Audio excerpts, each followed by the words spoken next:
Welcome to this Zentangle Quickie. My name is Heather Hartwick Gladden. I'm a certified Zentangle teacher, and today we're going to take a look at the tangle Norfabe, I hope that's pronounced right, by CZT Barbara Duel Johnson. I was looking around and I thought, I'm going to just nose around Barbara's Pinterest and see what there is to see, and I don't think we've done this one, and we hadn't. And I thought, oh my gosh, but it's so cute. All right. Now, it starts with an orb in the middle of where you want it. And what's so funny is as I'm looking at it, and it looks tiny on the page, but you know what? You can do this however you want. I'm going to try to make it bigger than I think. I actually had to start over on my step out. So I'm like, this is just too small. I can't. But at the same time, it's so cute, small. So you can do it however you want to do it. All right. And then this will be like could be, well, if you did it small, you could do multiple of them, like as an accent tangle, I suppose. Or have this be a larger feature type of tangle. All right. I'm thinking feature tangle at the moment. All right. So orb. Okay. Not too bad. Then on top of it, well, on top, yeah, around the orb, I'm going to start with a north and a south, and we are filling these in.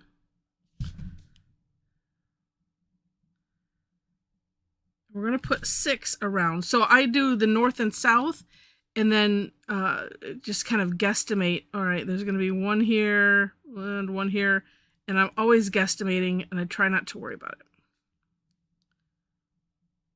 because it's Zentangle and it doesn't matter. It'll all be fine. Okay, and same thing over here. And here's a thought that just share, because I'm thinking of it now that it's too late. Could do the orbs a little smaller, because these ones we're filling in, and therefore you could make them bigger if you need to. And I'm thinking I should have done that, because it's like, well, oh, you know what? Yeah, I can right here. And you can always go back and adjust. That's what's nice about something that's filled in when you need to course correct. All right. So in between these, we're going to fit 2 orbs. What I found helped me is, well, let's start it down here. And you can kind of see. Okay. Starting in the middle and going to one side for the orb. And then it's like, well, I'm going to fit the last one here. So if you're starting in the middle, well, middle-ish, it helps. And that's, you know what, that's it. I'm going to say it's part of the fun. It is, it can be part of the fun. There we go. Because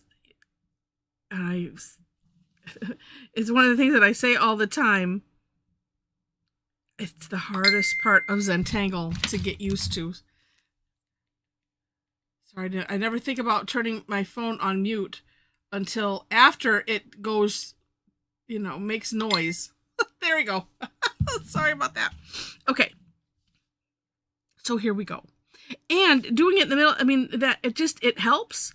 And you fit them in however you're going to fit them in. It's all going to be fine.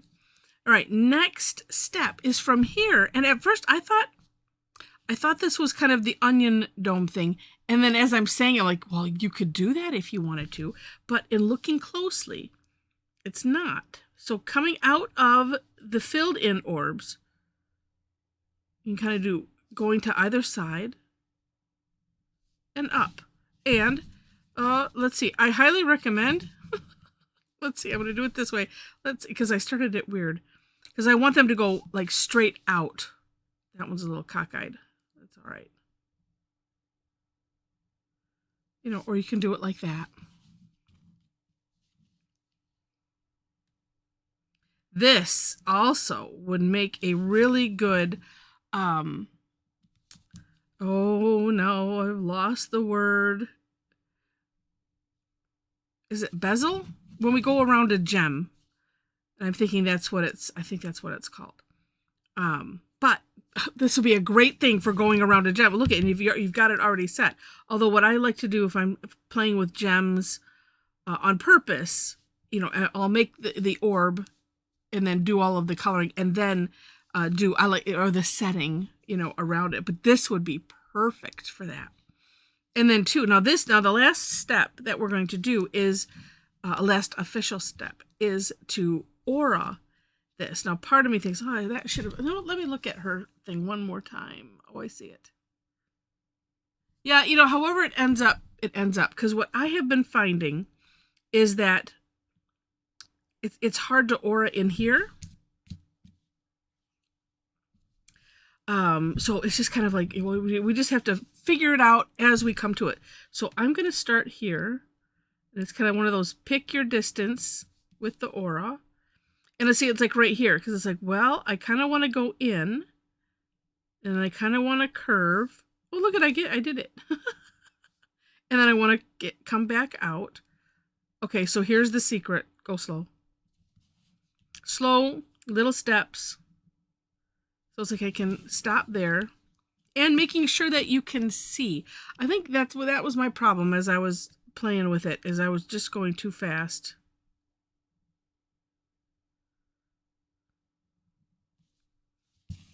Like that. And like I said, when we're auraing, we're auraing the contour. But if you can't fit it in there, just do the best you can and try not to worry about it.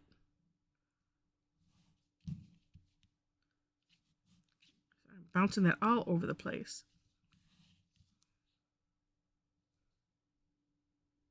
And then I'm always needing to remind myself when it comes to like a corner like this, I always need to like overextend it or something,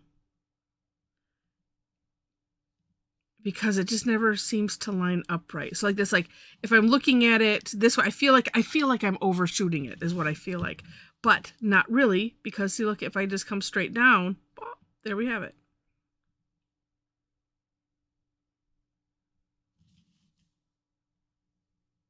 I guess I feel like I should maybe stop here is what my brain is wanting me to do. I'm not sure. But that has helped me thus far when I realized, you know what, just overshoot it. All right, and there we have the official end to the tangle. But, of course, we can play and shade however you want to. I'm also thinking, if you did this big enough, it could be, I think, well here, and depending on what else you do with it, could be a mandala base. Definitely, well, I want to say a string, but maybe, I don't know. All right, let me grab this and move it, because I did, well, a modified version of one of Barb's samples, but I think I'm going to try the other one. And that looks to me, yeah, it's a way wider aura. And actually, well, I wonder what she did first here. I'm thinking out loud with you here. Huh. Well, here, let's try this. Because it looks like she maybe did, well, it's going to be all weird. Maybe never mind on what I'm doing right now. Because it looks like she has, oh no, okay, some of hers are squashed too. Okay, all right, it's all right. Oh, this one, I don't know what I'm going to do with that. It's just going to be one. This is what I get for like, let's not think about it first. Let's just do. All right, and you know what? Let's see. I'm going to look at hers again. Oh yeah, and it looks like so what she did, and I don't know if I'll have enough room, but let's just try it. So coming from the end of those, like this, and you know what? Doesn't have to come from the end. I think my main aim is I'm going to make that the aura. I'm going to focus on the aura being the same distance from the last one. And wherever it ends up on these things is where it ends up. Ah.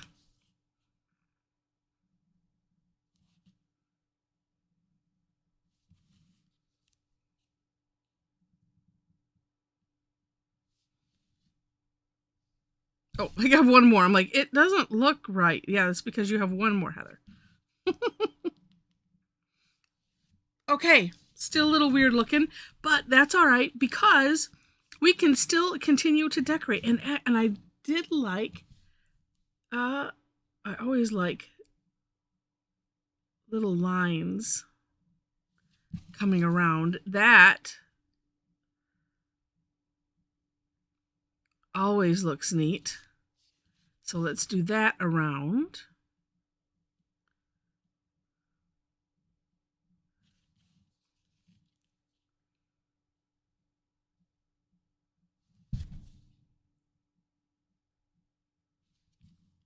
I'm thinking this one could be good also around the holidays, being that it looks like, well, sort of looks like a star.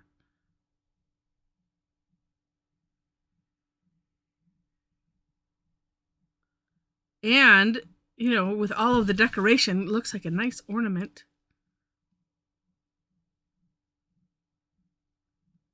But any time is a good time for stars.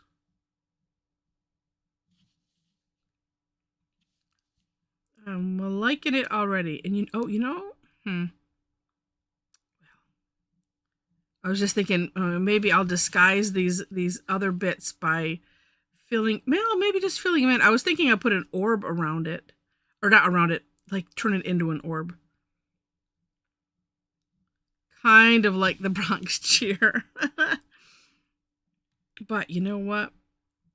Like I said, the beauty of the course correct, right, is we get to make things whatever shape we want to make them. But I think a filling in of this would be a good idea. And then actually, I think I'm going to just take away the little bumps on the outside.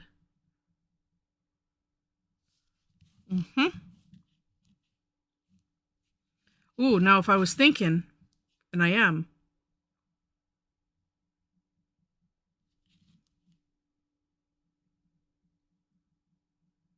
because we're filling in, we can do whatever we want. We can kind of make something new.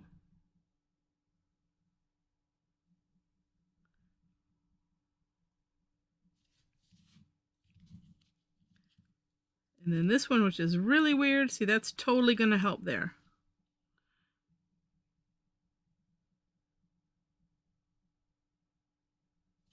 And then you can redefine right here, which I just realized. I'm like, yeah, you know what? I could, we could do that right here. Yep, redefine it a little bit so it looks like it's actually aura-ing.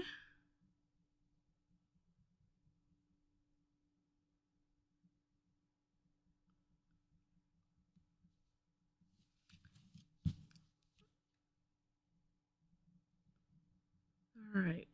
So I like to say there's always a way. Sometimes it's just a matter of thinking outside of the box. Ooh, and you know what? Since we have these nice, we kind of have an orb theme going.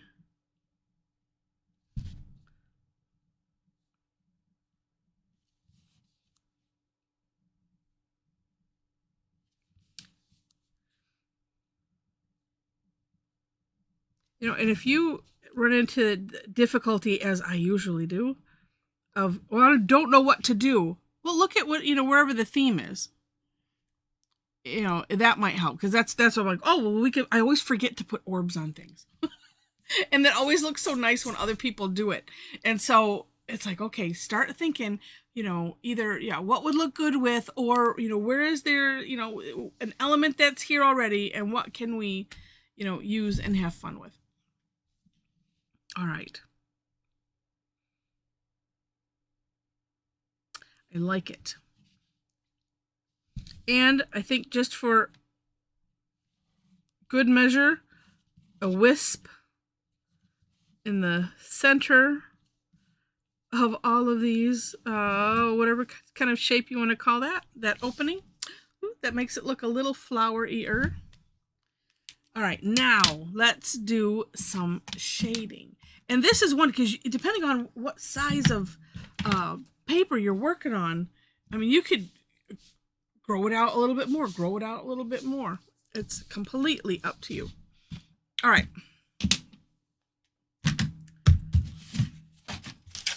There it is. I hit it. Now, first off, because this is an orb, I just like to stick with black, whites, and shades of gray. Black, white, and shades of gray. Not, I don't know, I'm adding S's to everything. Like we do to stores around here. Like Kmart's and I'm going to fill in half of these with the graphite. And I'm keeping, you notice I'm keeping, man, what is with my language today? I'm going back to this because I want to soften it up and just pick up some of that graphite and use it. So why not? Yeah. And let's see.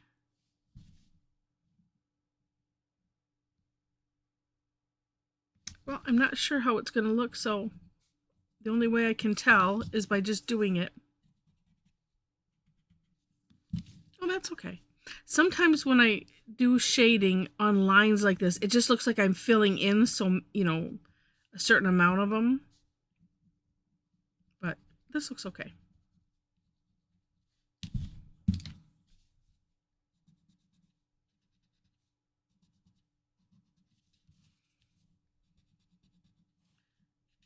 Going back to this, let's see, can I push it out a little more? A little bit.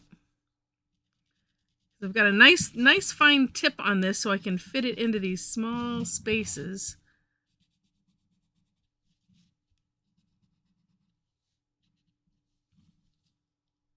Yeah.